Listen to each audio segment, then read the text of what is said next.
E o canal Portal Doctor TV tem a satisfação hoje de conversar com o geriatra, Dr. Eduardo Dias, que conversa com a gente a respeito de demência. É uma doença muito importante da gente saber compreender como é que ela se situa e é uma grande satisfação que vocês não podem perder, está assim sensacional.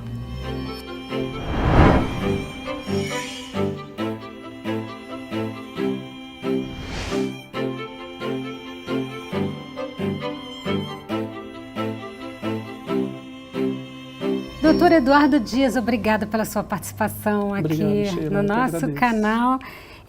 Então, vamos começar tentando compreender o que é a demência, né, doutor? Demência, na verdade, é um grupo de várias doenças. Para eu falar que o paciente tem demência, eu preciso ter três coisas, né?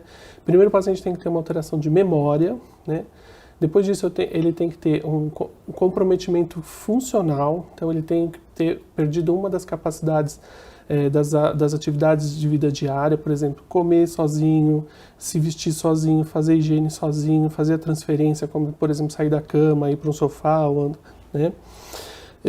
E além disso ter um teste de avaliação cognitiva positivo. Eu juntando esses três itens, eu fecho o diagnóstico de demência, né? Bom, doutor, então assim, peraí, a gente está falando de uma situação que eu não tenho dúvida, todos vivemos alguma situação assim na família, com alguma pessoa próxima.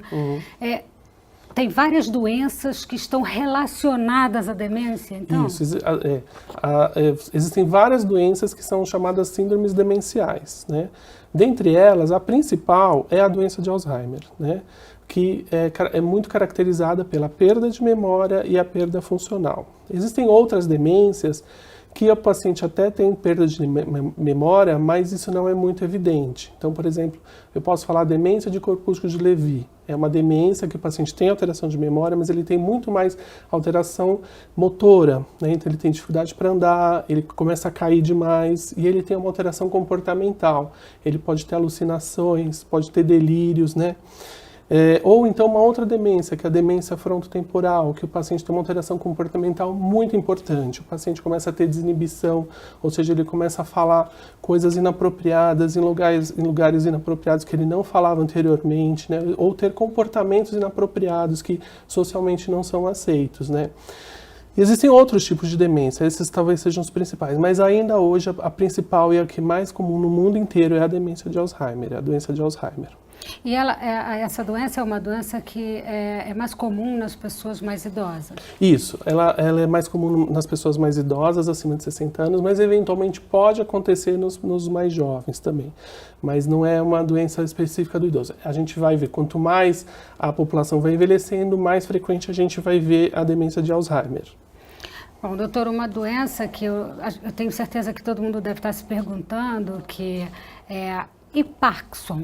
Como fica localizada? É um tipo de demência também ou é diferente? Não, é diferente, né? Eu posso ter a demência secundária à doença de Parkinson, mas é um pouco mais raro.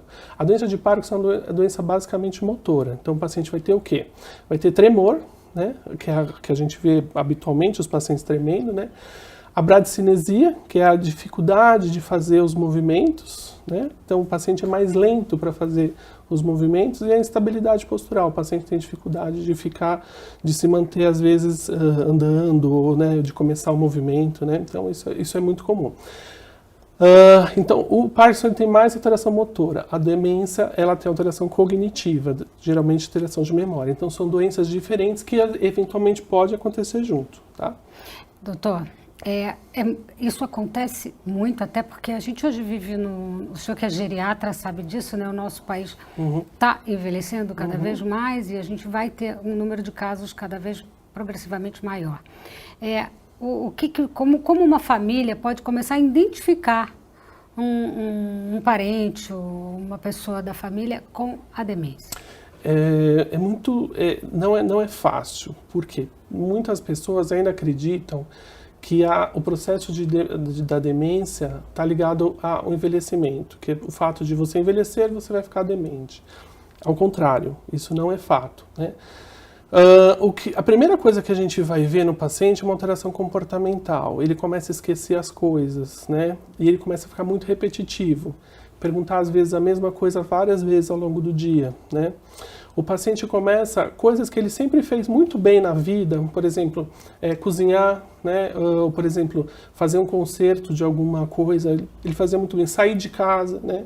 Essa pessoa começa a não conseguir fazer isso mais adequadamente. Então, a comida começa a ficar com tempero inadequado, errar a comida, começa eventualmente a queimar a comida.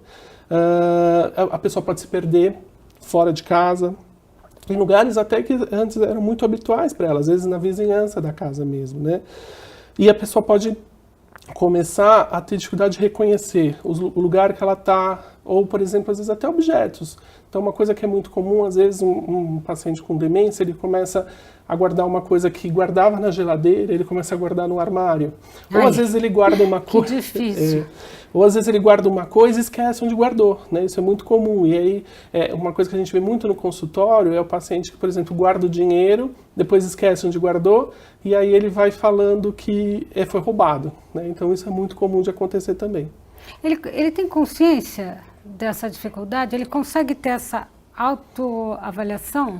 Muitos pacientes não conseguem ter essa noção de que ele se confunde, né? De que ele esquece, né? Então, o que ele já fez, né? Então, por isso que ele acaba não tendo a percepção dessa questão. É uma doença que a pessoa repete os fatos, quer dizer, conta uma história e volta a contar a mesma história? Exatamente, exatamente. Não só contar uma história, mas perguntar uma coisa, né?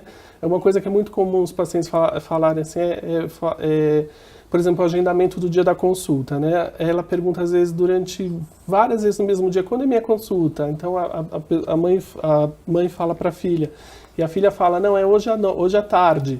E isso vai acontecendo várias vezes. E a troca de pessoas também, troca as pessoas, né? Esquece, às vezes, quem é. Isso acontece, não? Esquecimento, memória? Então, esquecer as pessoas, né? Esquecer as pessoas. Quem é você mesmo? Quem né? é você, achar que a filha... não é mais filha, ou o esposo não é mais esposo, né, que é uma pessoa estranha para ela, né, porque na memória dela ela guardou aquela pessoa com a fisionomia de lá de trás, de 20 anos atrás, e hoje essa pessoa está transformada, está diferente, ela não consegue reconhecer essa pessoa. Existe essa relação da memória antiga e da memória recente? Sim, sim. O paciente com demência, de uma forma geral, ele tem dificuldade para a memória recente, para guardar as coisas de hoje. A memória antiga, nas fases mais avançadas, se perde, né? Mas nas fases mais iniciais, o paciente perde essa capacidade da memória recente, mas ele consegue ter ainda preservado coisas da memória antiga. Por isso que às vezes as famílias até não conseguem entender, porque a gente fala assim, demência é um problema de memória, mas ele consegue lembrar de coisas do passado distante, né? Mas a família não consegue identificar que essa memória que está afetada é a memória remota, não a memória agora, a memória atual, né? É interessante, então. Não tenho dúvida que é importante conhecer esse sintoma e buscar aí uma orientação médica e como proceder. Então, doutor, como proceder nesses casos? Eu acho que a primeira questão é procurar um profissional de saúde, né? Porque existem outras causas de demência que são reversíveis, né? Por exemplo, deficiência de vitamina B12, deficiência de ácido fólico, né? Hoje uma doença que é muito comum também nos idosos, por exemplo, HIV, tem demência causada por HIV, se você usa a terapia antirretroviral, você consegue reverter o quadro demencial, não o quadro da infecção pelo HIV, mas o quadro demencial. Então tem que buscar realmente a ajuda de um profissional. Isso. Agora, é um tipo de atendimento, de trabalho, pensando na qualidade de vida, né, das pessoas. Uhum. É um tipo de trabalho que pode ser realizado em casa ou precisa de algum tipo de assistência externa? De uma forma geral, no dia a dia, pode ser sim um paciente cuidado em casa, né? O problema é quando eventualmente esse paciente tem alguma intercorrência aguda. Ou, por exemplo, uma queda, ou às vezes, por exemplo, uma infecção, uma pneumonia, infecção urinária, né? E numa condição como essa, às vezes o paciente fica muito debilitado, ele perde a capacidade funcional dele ainda mais do que ele já tinha. Não tanto por do quadro demencial, mas por conta da intercorrência aguda que aconteceu. Aí nesses casos, eventualmente, acho que vale a pena a gente considerar instrumentos de saúde para cuidar desse paciente, para que ele consiga readquirir alguma dessas habilidades que ele perdeu. Né? Mas seria o quê? Seria uma hospitalização? Seria isso? Eu acho que isso. Existem hoje no Brasil os serviços de hospitais de transição. Então o paciente sai da fase aguda, ele sai de uma internação aguda, que é para resolver a pneumonia, para resolver o problema que aconteceu na queda, e aí antes de ele voltar para casa, ele vai para um serviço como esse, ele permanece um tempo lá em processo de reabilitação, com treino para readquirir funções que ele perdeu por conta dessa intercorrência aguda, e para até a gente fazer um processo de educação da família, de como cuidar desse paciente e prevenir os eventuais riscos que esse paciente está exposto em casa. Então, é um atendimento multidisciplinar, né? São muitos profissionais Sim. cuidando desse paciente sob diversos aspectos, porque às vezes eu penso, né? Às vezes as famílias têm dificuldade de entender, ou entendem isso como uma falta de carinho ou de cuidado, né? Ou de, não estou cuidando eu diretamente. Mas não é isso, né, doutor? É importante. É importante Faz porque... parte da terapia mesmo. Sim, porque o cuidado do paciente com demência tem muitas particularidades que às vezes a família não consegue fazer, e às vezes nem sabe. Né? Então, passar por esse período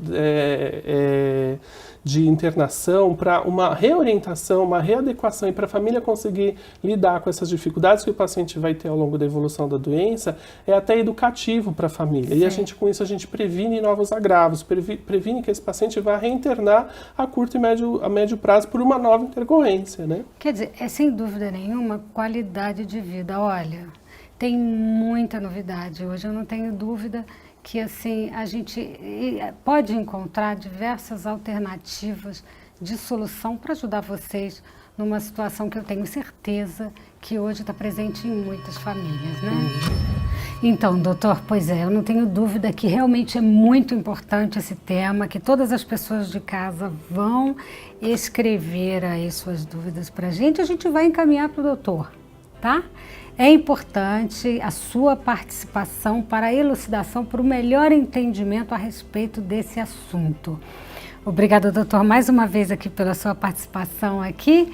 E eu queria lembrar vocês, deixe o seu like, inscreva-se no canal, acione o sininho, porque eu vejo vocês no próximo vídeo.